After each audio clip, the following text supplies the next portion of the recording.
No other way to kick off this show than to talk about the great eight himself. Alex Ovechkin is our top line thought entering season 20, 42 goals away from becoming the all-time leading goal scorer in NHL history. Alan, he had the late push at the end of last season to hit that 30-goal mark. It makes me think if he can start this season hot, we may need to get that private jet ready for Gretzky come April. Well, I think the biggest thing with Alex is he's just got to find good health to start the season. And you know what? Last year, he just didn't quite have his legs. I'm expecting a lot better output from him right from the get-go. I don't think it's going to take 50 games to really start feeling good, and then a couple-week break where he came back and he was on fire for the rest of the year. A very tough playoff for him, and I think that took him, and he said, I'm going to be better next season. I'm going to do a lot more. I'm expecting a big season out of him. He's still been great the last 4 years. He's averaged 37 goals a season in the last 4 seasons. I'm expecting even better than that this year. And again, the numbers just stagger you when you look at it and look at the names of the people he passed, and now the big tuna right up front there, Wayne Gretzky, to try and catch. You know, the thing that was intriguing to me when we saw those little highlights, it wasn't just goals from his office, wasn't the one-timer slap shot, the patented Alexander Ovechkin shot that we all know so well. I think one of the things he started to do in the second half of the season is going to have to do again this year.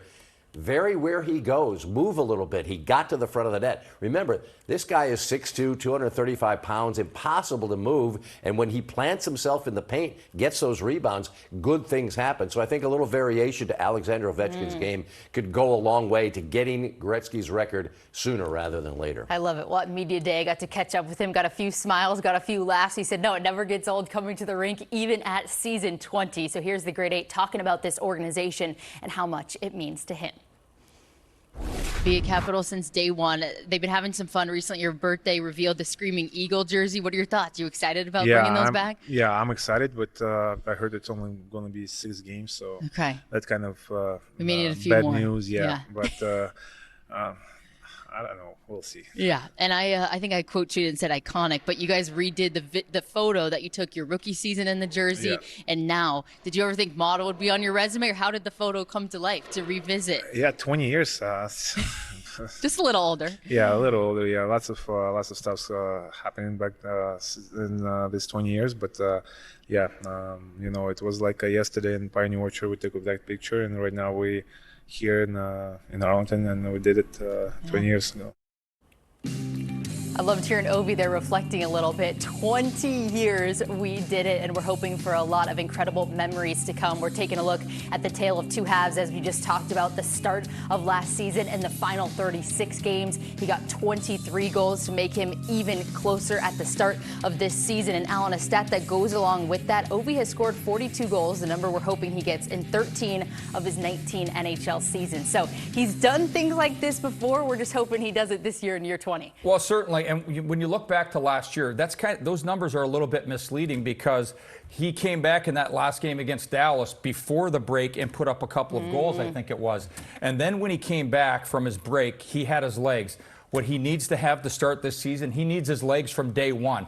The biggest thing as any player in the National Hockey League, whether you're a fourth-line player or a superstar like Alexander Ovechkin, you have to have your legs. So it's going to be important for him to make sure he's moving those legs to start the season. Just like Al said, he can't do the same old things. He's going to have to change it up. The team's going to have to change it up. The power play has to have a better look, a different look, and there's going to be a lot of different personnel. I expect the goals to be a lot more often and a lot more early this season than they were last before that big All-Star break. Yeah, and you saw the difference in power play goals in the first half of the season to the second half of the season.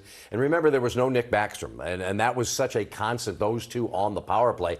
Kirk Muller, the assistant coach who runs the power play, tried to do different things, tried to get guys to move into different positions, and it was a struggle. But slowly but surely, second half of the season, the power play looked better, and Alexander Ovechkin's numbers look better. Now you're going to see some different personnel, obviously, unfortunately, with no TJ Oshie. We're going to get to that in a moment. But with Pierre-Luc Dubois possibly being the pivot man on that power play, this could be the thing that Alexander Ovechkin needs, another guy who can create room for him and create offense for him with the extra man unit. Well, hey, Jacob Vrana said Ovi hasn't changed a bit since he saw him last since '05. Al, has Ovi changed a bit to you, or still the same Ovi? Well, one of us has a little more gray hair, apparently. Both of us actually do. But yeah, I mean, I think the energy that he brings is exactly the same. He's always been infectious with the energy, and everybody around him just gravitates towards the Alexander Ovechkin that we all know and love for 20 years.